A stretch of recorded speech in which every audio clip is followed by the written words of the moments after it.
In this video, I'm going to show you how to automatically hide the taskbar on Windows 11 to give your desktop a much cleaner look.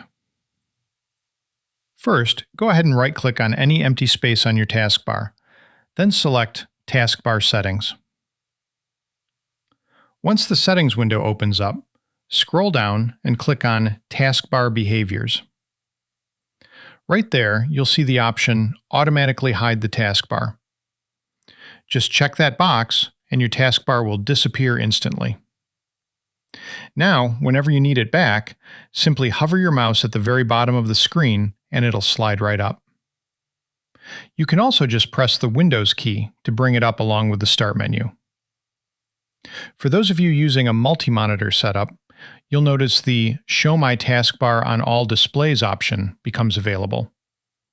You can toggle this on or off to decide if you want the taskbar visible across all your screens or just your main one. And that's all there is to it. Thanks for watching, and I'll see you in the next one.